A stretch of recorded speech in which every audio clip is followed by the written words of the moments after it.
Alright, so I'm a little disappointed that this album came out as soon as I started looking for relevant music to review, because we all know as bad as this was, Kanye West cannot be skipped, as much as I desperately wanted to pretty early on into listening. Most of us know that Kanye West is only making gospel music now. He's recently found God, or so he says, and will be leaving us heathens to celebrate his Lord and Savior. Do I believe he's found God? Absolutely. Do I think he'll only make gospel music for the rest of his career? Not a chance. I still think Kanye West has a few more unnecessary lifestyle and musical phases left in him.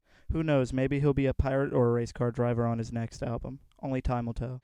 All I know is I don't really take Kanye sticking to gospel music for the rest of his career seriously, and this album is proof that I'm valid in feeling this way. Also, you all don't know me very well, so let me just put it out there that I am a pretty moderate Kanye fan. Before this album, I wouldn't speak negatively on any of the albums in his discography.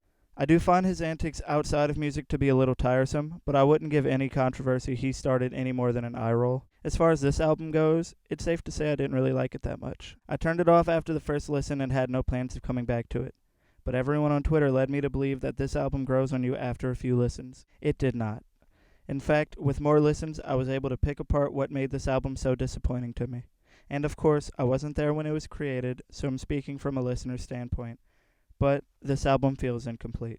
For something claiming to be tweaked to perfection by Kanye's team, rushed is the word I would use to sum up its quality. From weak vocal delivery and lyrics from Kanye himself to literal audio issues, this album shows no sign of the perfectionist Kanye claims to be. Now, I'm not saying the songs on this album are bad, I just think they're missing some pieces. The opening track isn't a bad start at all, and it's probably gospel at its purest form.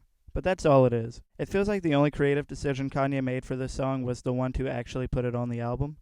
And if this album was just Kanye curating a bunch of live gospel performances, I wouldn't have had any trouble considering it a gospel album. But this is not what he did. Because instead of sticking true to his promise of making music for the Lord, Kanye begins to make music about the Lord, but certainly for Kanye. On CeeLo, Kanye actually does a pretty decent job at remaining lyrically focused on praising God. However, there are a few lines he takes over to talk about himself. This isn't terrible because the lines are still topical. Kanye pulls from his experience and relates them back to finding God. But let's skip ahead to one of the more blatantly bad songs in this album, Closed on Sunday. Now I know you're all out there trying to overlook that Chick-fil-A line, but I'm not going to let it slide. Correct me, I don't care. I don't care if you make me look stupid, but I don't even know what it's supposed to mean. I know Chick-fil-A is closed on Sunday, but how does that correlate to a compliment you would give your significant other? Cheese is number one, with the lemonade. Well, I mean if it's with the lemonade. And at some points, this song strays away from a celebration of God and turns into Kanye sounding like a boomer. Some of his rhetoric isn't horrible in this song. He wants people to put away their social media and make more time for family and prayer. But the main note to take away from this song is not an everlasting dedication to the Lord. At least, not the entire song. To me, it sounded like Kanye was using God to get up on his soapbox and rant. I was pretty surprised to see Pierre Bourne's production on this album. I really liked what he did on the On God instrumental. It showed a level of versatility from him that I did not know existed. Not to say it's one of the best Pierre beats, just different. The featured artists across his album were not at all that bad, which is good because they all had to take turns carrying Kanye track for track. On Everything We Need, Kanye's uninspired verses and flow pattern were broken up by a sweet-sounding chorus by Ty Dolla $ign and Ant Clemens. I do think the heavily auto-tuned ooze on the backside of each line was a pretty poor choice, but it's still better than Kanye's rapping on this track. Ant Clemens is also Kanye's saving grace on the next track, Water. It's unfortunate that Kanye phoned it in so hard on this track, because I do like the lyrical content, and I think it gets the album back on track to what's most important, Jesus. At least that's what Kanye is claiming. But if his devotion to the gospel was so intense, why would he give us such half-assed bars about it here? But that being said, Ant Clemens' vocals are enough to get me through this track, which is more than I could say about Kanye's vocals on God Is. This is the roughest I've ever heard Kanye's voice on a track.